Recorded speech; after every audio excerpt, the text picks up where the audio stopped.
TVN PD 리포트.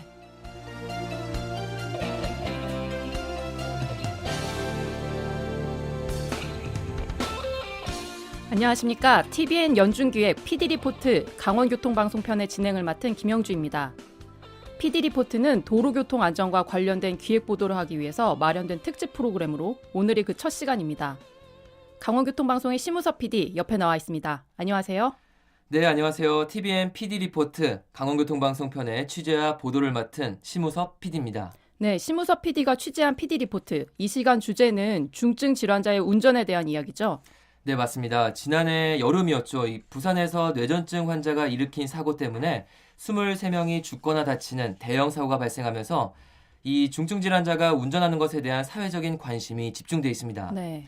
중증 질환으로부터 안전한 도로 해법을 찾아서라는 주제로 중증 질환 운전의 실태를 세세하게 한번 점검해 봤고요.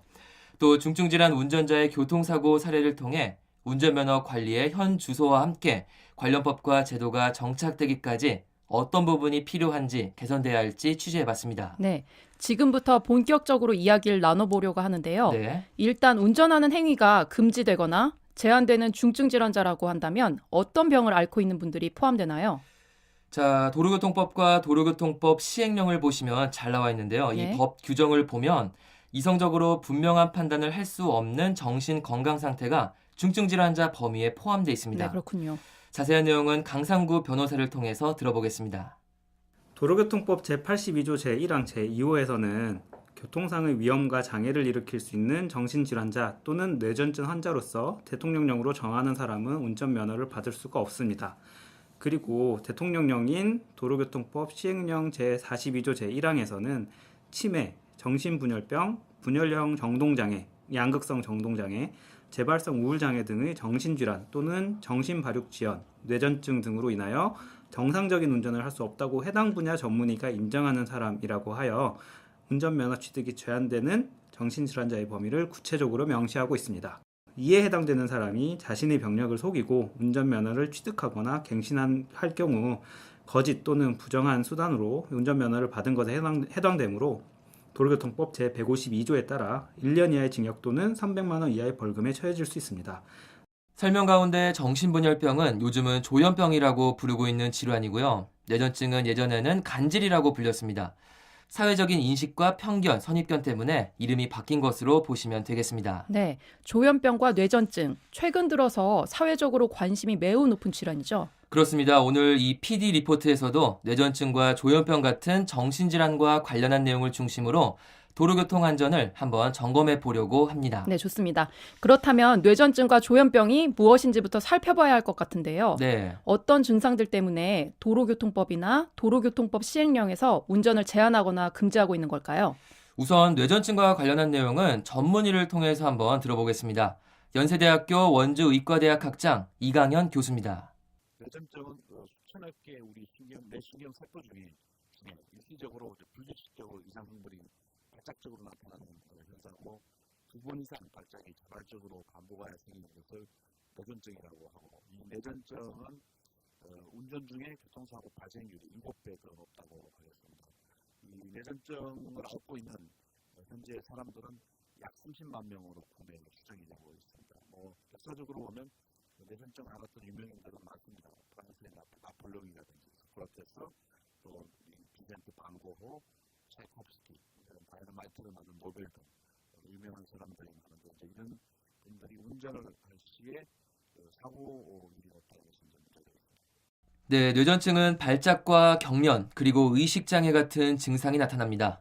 국내 뇌전증 환자 발병은 매년 한 2만 명 정도 되고 있는데요. 누적 환자만 해도 30만 명에 이른다, 이런 통계까지 있습니다. 네. 조현병은 정신질환 중에 하나고요. 정신상태 검사만으로는 이게 조현병이 맞는지 아닌지 확진이 안 된다고 합니다.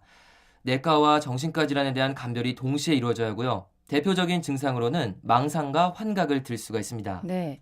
운전자 본인이 자각하지 못하는 사이에 운전자뿐만 아니라 다른 사람들에게도 피해를 주는 상황. 이것이 두려운 걸 텐데요. 네. 중증 질환 운전자로 인한 교통사고가 한 해 평균 얼마나 된다. 이런 통계도 나와 있을까요? 일단 그 부분이 좀 말씀드리기가 좀 애매합니다. 사실 정확한 통계가 없다, 이렇게 먼저 네. 좀 말씀을 드려야 할 것 같은데요. 운전자 스스로가 병력을 감추거나 하는 이유로 중증 질환으로 인한 교통사고는 통계 자체가 이루어지지 못하고 있습니다. 사고가 나서 원인을 찾다 보니까 중증 질환 운전자로 인한 사고였다. 이런 경우를 많이 볼 수가 있는데 네. 이렇게 드러난 사고마저도 확실히 중증 질환으로 인한 사고였다는 걸 밝히는데 시간도 필요하고 어려움도 많습니다. 아, 그렇군요. 중증 질환으로 인한 사고들 대표적인 사례 소개해 주시죠. 뇌전증 환자와 관련돼서 우리 TVN 뉴스에서도 다룬 적이 있습니다. 한번 들어보시죠. 어제 부산 해운대에서 7중 추돌 사고를 낸 운전자가 순간적으로 의식을 잃는 뇌질환을 앓고 있었다는 사실이 밝혀졌습니다. 부산교통방송의 신민규 기자가 보도합니다. 어제 오후 해운대에서 발생해 17명의 사상자를 낸 7중 추돌 사고가 질환 때문에 운전자가 잠시 정신을 잃어 발생했다는 가능성에 무게가 실리고 있습니다. 경찰은 사고를 낸 운전자 53살 김모 씨가 술을 마시고 운전한 것으로 보고 조사를 진행했지만 음주 사고는 아닌 것으로 결론 내렸습니다. 김 씨를 상대로 음주 측정과 혈액 검사, 소변 검사 등을 실시했지만 술이나 기타 마약류는 검출되지 않았습니다. 조사 결과 운전자 김 씨는 평소 순간적으로 정신을 잃을 수 있는 뇌질환을 앓고 있었으며 실제로 사고 순간이 기억나지 않는다고 진술한 것으로 알려졌습니다. 이런 건강 상태로 미뤄봤을 때 갑자기 의식을 잃거나 승용차를 제어할 수 없는 상태에 빠지면서 사고를 냈을 가능성이 큰 것으로 경찰은 보고 있습니다. 아직 확실한 결론이 내려지진 않았지만 김 씨가 순간적으로 의식을 잃을 수 있는 질환을 앓으면서도 지속적으로 운전을 해왔다면 이번 사고는 예견된 것이었다는 의견에 힘이 실리고 있습니다. 우리나라의 운전면허 제도는 이동권 보장이라는 운전자의 권리에 초점이 맞춰졌다는 평가를 받고 있습니다.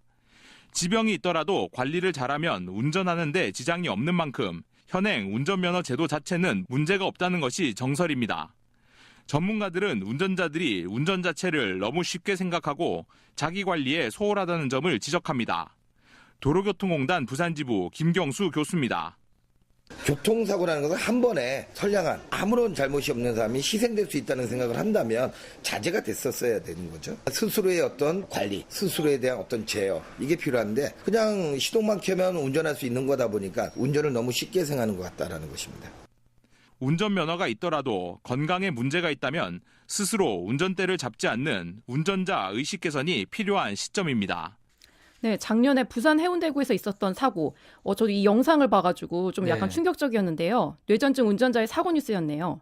네, 기억 잘 하셨는데요. 뇌전증 운전자가 낸 대형 사고로 이 사고 이후에 뇌전증 운전자는 운전 중에 순간적으로 경련과 발작을 일으키며 정신을 잃을 수가 있기 때문에 네. 도로 위의 폭탄 이런 불명예스러운 이름까지 얻었습니다. 또 조현병의 경우에는 국내 환자 수가 현재 약 50만 명 정도 되는데 최근 일련의 사건 사고들로 인해서 잠재적인 범죄자 이런 말도 듣고 있습니다. 자, 조현병과 관련된 사고도 좀 충격적이었는데요. 김경배 교통전문위원입니다. 지난해 10월 20대 조현병 환자가 서행하는 앞차를 추월한 후에 일부러 추돌 사고를 내고 또 싣고 다니던 돌을 주위 차량에 던지는 병은 신경정신질환인데요. 2, 3개월간 약을 복용하지 않은 상태에서 기분이 좀 안 좋다고 해서 도로 폭력으로 이어질 수 있는 무서운 병이라는 사실도 이때 알려졌습니다. 네, 제가 이 사고 내용을 조금 더 자세히 말씀드리면 네. 당시 앞차 운전자였던 여성 운전자가 차로 막자 네. 조현병 운전자가 전동 드릴로 위협하면서 도주를 했다고 합니다. 네. 일단 이 조현병 운전자는 30분 만에 연석과 추돌하면서 이 사고로 멈추면서 구속이 됐는데 조현병의 증상인 망상, 환각, 환청이 일어난 경우였습니다. 실제 일어나지 않은 일이지만 누군가 자신에게 말을 걸거나 보았다고 하는 망상 때문에 이런 일이 벌어진 거라고 보시면 되겠습니다. 네. 운전자가 전동 드릴을 가지고 위협했다고 하니까 좀 생각만 해도 좀 끔찍한데요. 네, 맞습니다. 네, 뇌전증, 조현병은 사회적인 편견을 일으킨다는 이유로 간질, 그리고 정신분열병이라는 명칭으로 변경하면서까지 인식 개선에 나섰는데요. 이런 사건과 사고들 유감스러운 일입니다. 네, 맞습니다. 저뿐만 아니라 우리 시민들의 생각은 또 어떤지 시민들의 불안도 매우 커지고 있다는 소리를 한번 들어봤는데요. 어떤 점이 우려되는 부분인지 함께 들어보시죠. 네. 그런 분들이 운전을 많이 하시는지 모르겠는데 솔직히 같은 운전자 입장에서 좀 불안하긴 하죠. 사실 그런 거는 예고 하고선 찾아오는 상황이 아니고 그러다 보니까 좀 언제나 위험에 노출되어 있는 상황이라서 뭐 그분들에게 운전이 꼭 필요하실지 모르겠지만 좀 그걸 위한 뭐 제재나 뭐 조치 이런 게 좀 필요하지 않을까 생각이 좀 듭니다. 좀 불안한 마음이 컸어요. 사고가 요즘 뭐 빈번하게 일어나는 거에 대해서 좀 마음이 불안해서 이거 법적 제도가 있어야 되는 거 아닌가 생각을 하고 있었거든요. 걱정도 걱정이지만 대책을 바라는 목소리도 들리는데요. 인터뷰에서도 잠깐 나왔던 말인데 약만 잘 복용하면 뇌전증 환자가 운전을 해도 괜찮다. 이런 규정이 있나요? 네, 뇌전증 환자의 운전 가능 여부, 운전면허 취득 여부에는 발작 유무, 그리고 또 얼마나 오랫동안 발작이 없었는지 이게 중요한데요. 네. 자세한 관련 규정을 전문의에게 한번 들어봤습니다. 연세대학교 원주의과대학 학장 이강현 교수입니다. 우리나라 같은 경우는 2년 남짓 발작이 없어야 운전면허를 받을 수가 있고 또 새롭게 진단된 이 간질염 환자는 최소 1년간 발작이 없어야 운전면허를 발급 가능합니다. 네, 발작으로부터 확실히 안전하다는 확인이 필요하다는 건데 그러니까 뇌전증, 조현병 같은 중증 질환자라고 하면 무조건 면허 취득이나 갱신이 금지되는 건 아니라는 거네요. 네, 맞습니다. 뇌전증 환자라고 해도 일단 뭐 항뇌전증 약 복용이나 치료를 좀 성실히 이행했고 추가적인 발작만 없다면 운전면허 취득이나 갱신은 얼마든지 가능합니다. 네, 그렇군요. 중증 질환 운전자가 운전면허를 발급받으려면 어떤 절차를 거치게 됩니까? 네, 이와 관련된 설명도 도로교통공단 운전면허 본부를 제가 직접 방문해서 듣고 왔습니다. 네. 김종후 차장입니다. 의료 정밀 감정인과 전문의 등으로 구성된 운전적성 판정위원회의 판정을 통해 취득 여부가 결정됩니다. 그리고 이미 운전면허를 취득한 사람이 후천적으로 중증 질환에 해당한 경우에는 절차에 따라서 수시 적성 검사를 받아야 하는데요. 역시 운전적성판정위원회에서 진단서 또 전문의 소견서 등을 참조해서 합격, 불합격 결정을 하게 됩니다. 운전면허를 처음 취득하는 경우에 그 질환 여부를 자기 병력 신고서에 의존하는 경우가 대부분이고요. 이미 운전면허를 취득한 사람이 안전운전에 장애가 되는 그 후천적 신체 장애 등이 발생한 경우에는 그 정보를 가지고 있는 기관에서 법에 따라 경찰청장에 통보를 하도록 되어 있고요. 또 그에 따라서 저희 도로교통공단에서는 수시 적성 검사를 실시하도록 하고 있습니다. 네, 질환을 속이려고 하면 확인이 어려울 것 같은데요. 네. 이렇게 병력을 숨기고 운전을 하다 적발이 되면 어떻게 되는 겁니까? 네, 이렇게 병력을 숨기고 만약에 적발이 된다면 네. 1년 이하의 징역 또는 300만 원 이하의 벌금형에 처해질 수도 있고요. 운전면허 결격 사유에 해당이 된다면 정신질환이 있다는 사실이 밝혀지면 운전면허가 그 즉시 취소됩니다. 네. 또 공무원을 기만해서 운전면허를 취득했다 이렇게 볼 수도 있기 때문에 구체적인 사정에 따라서는 공무집행 방해죄까지 추가돼서 처벌받을 수도 있습니다. 아, 네, 그렇게 처벌받을 수도 있군요. 그렇다면 사고가 났을 경우에는 어떻게 되는지, 그러니까 중증 정신질환자가 병력을 숨기다가 사고가 나면 네. 그 처벌은 어떻게 이루어지는 걸까요? 네, 이와 관련된 답변은 강상구 변호사로부터 들을 수가 있는데요. 함께 들어보시죠. 정신질환자가 범죄 행위를 한 경우에는 원칙적으로 처벌할 수 없거나 처벌이 감경됩니다만 위험의 발생을 예견하고 자의로 심신장애를 야기한 경우에는 비록 정신질환이 있다 하더라도 그렇지 않은 경우와 동일하게 처벌하는 것이 가능합니다. 해운대 사례에서도 교통사고를 일으켜서 타인에게 상해를 가한 행위에 대해서는 위험의 발생을 예견하였음에도 운전을 한 것으로 보아서 정신질환으로 인해 의식이 없이 일으킨 사고로 판단하였음에도 불구하고 처벌을 한 것입니다. 네, 강상구 변호사의 말처럼 부산 해운대구 뇌전증 운전자의 경우로 대입해서 생각을 해보면 네. 운전자였던 김 씨는 뇌전증을 앓고 있었음에도 불구하고 약 복용을 잘 안 했고요. 적성검사 기간에 자신의 병증을 밝혀야 했음에도 불구하고 이를 고의로 숨겼습니다. 그래서 운전자인 김 씨는 사고 예방 의무 소홀을 이유로 얼마 전에 5년 금고형을 선고받았습니다. 아, 네, 그렇군요. 뇌전증 같은 중증 질환을 앓고 있더라도 적절한 치료와 자신의 병증을 미리 알리고 적법한 운전 가능 여부를 사전에 판정받았다면 네. 선고 내용이 달라질 수도 있었다. 이렇게 생각할 수도 있을까요? 네, 맞습니다. 현재 수시 적성검사 대상자 가운데 정신질환자는 입원 기간이 6개월 이상이어야 도로교통공단에 통보되고 있습니다. 6개월 미만일 경우에는 정신질환을 앓고 있는 운전자가 고의로 숨긴다면 병력을 누락할 수도 있습니다. 네. 개인의 병력이고 이게 아무래도 또 정신질환 여부가 드러나다 보니까 운전자 입장에서는 개인정보 유출에 민감할 수밖에 없는 것이 네. 현실입니다. 일련의 사고나 사건을 통해서 과도한 걱정과 우려를 낳으면서 오히려 뇌전증 환자나 조현병 환자가 자신의 병증을 숨기고 운전면허 취득을 하게 되는 이런 사회적인 분위기를 만들 수도 있다, 이런 생각이 들었습니다. 아, 네. 그러고 보니까 부산 해운대구 사고 직후에 해당 지역구 국회의원이 뇌전증 환자의 운전면허를 정지시키는 법안을 발의하겠다고 밝혀서 논란이 되기도 한 걸로 기억이 되는데요. 네, 맞습니다. 당시에 또 워낙 사회적으로 충격이 좀 큰 사고였기 때문에 이 법안에 호응하시는 분들도 많았습니다. 제가 이 법안을 자세히 살펴봤는데요. 네. 일단 중증 질환을 앓고만 있어도 무조건 면허 정지 이렇게 해석되기도 했지만 사실 중증 질환자의 운전면허 관리 강화 법안에 더 가까웠습니다. 미국이나 영국, 일본 같은 교통 선진국처럼 의학적 소견서 첨부를 비롯한 까다로운 규정을 좀 둬야 하지 않냐, 이런 의미로 보시면 되겠습니다. 네, 이렇게 듣고 보니 교통 선진국에서는 어떤 규정을 마련해 두고 있는지도 궁금한데요. 네, 그래서 제가 한번 준비해봤는데요. 네. 영국의 경우 고령자들은 모두 통합 운전평가를 받고 있습니다. 인지기능과 인식검사, 신체적 능력검사, 시력검사, 도로주행 등에서 평가를 받고 있고 네. 이게 굉장히 까다롭다고 알려져 있습니다.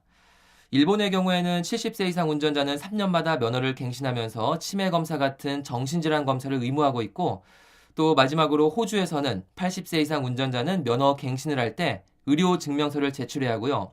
85세 이상은 실제 주행시험을 거친다고 합니다. 자세한 관련 규정을 전문의에게 한번 들어봤습니다. 연세대학교 원주의과대학 학장 이강현 교수입니다.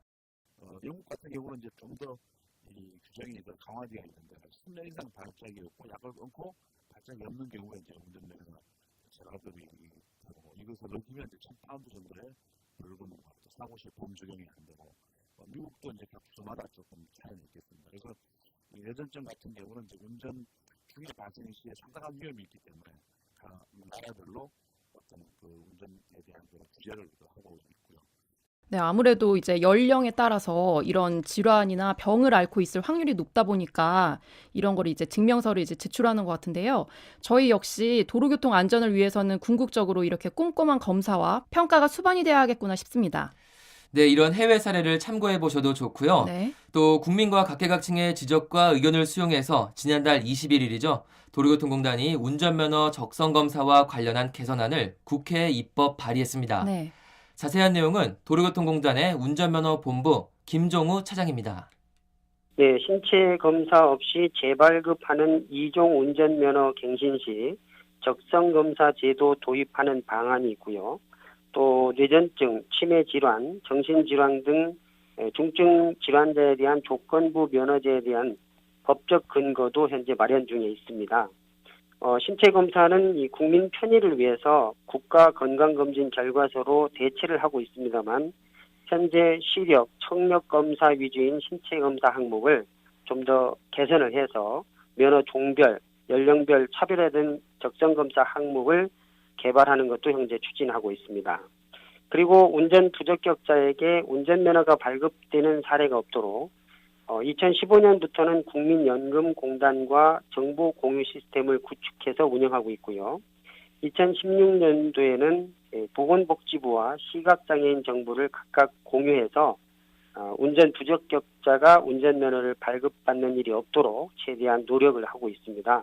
앞으로 또 다른 공공기관 등과 정보 공유를 확대해서 역시 운전면허 부적격자에게 운전면허가 발급되는 사례가 없도록 좀 더 강화할 예정입니다. 네, 아무래도 기관 간의 정보를 공유하다 보면 이렇게 병을 가지고 있는 분들의 이제 그런 정보가 많이 밝혀지면서 네. 어느 정도 검증하는 절차가 이루어질 것으로 보이는데요. 이 개선안이 입법화되면 그동안 지적되던 문제들이 어느 정도 해소될 수 있을 것으로 보입니다.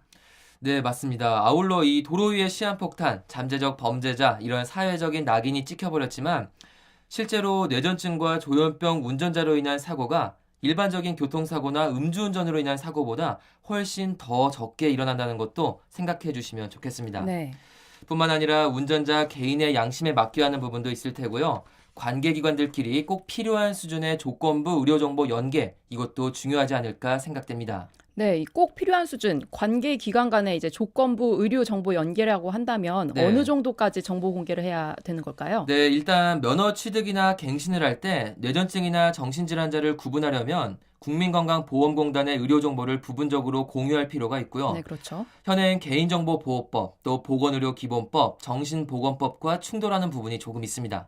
이 때문에 이런 부분에서 각 기관들끼리 합의를 도출하고 합리적인 개선 방안을 마련하는 것도 반드시 수반돼야 하지 않을까 생각됩니다. 네, TBN PD 리포트, 강원교통방송이 마련한 중증 질환으로부터 안전한 도로, 해법을 찾아서 심우섭 PD의 리포트였는데요. 이제 마무리할 시간이 됐습니다. 중증 질환으로부터 안전한 도로를 만들기 위한 해법을 찾고자 했는데 어떤 결론을 내릴 수 있을까요? 일단 이번 취재를 하면서 네. 뇌전증과 이 치매 같은 중증 질환자에 대한 운전면허 관리가 개인정보나 인권 또 여러 가지 현실적인 면에서 어려움이 있다는 것을 알 수가 있었습니다. 네.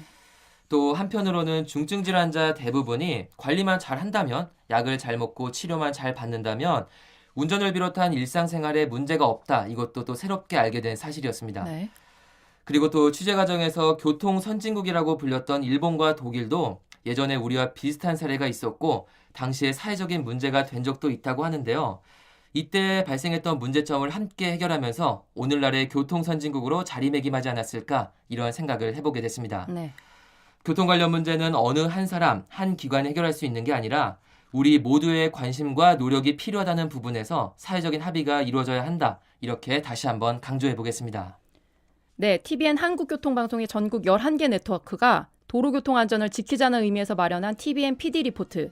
그 첫 시간으로 강원교통방송에서는 중증 질환으로부터 안전한 도로, 해법을 찾아서라는 주제로 중증 질환자의 운전 사례를 통해서 안전운전을 위한 실태를 점검하고 그 해법을 찾아봤습니다. TBN PD 리포트 오늘 순서를 마칩니다. 감사합니다.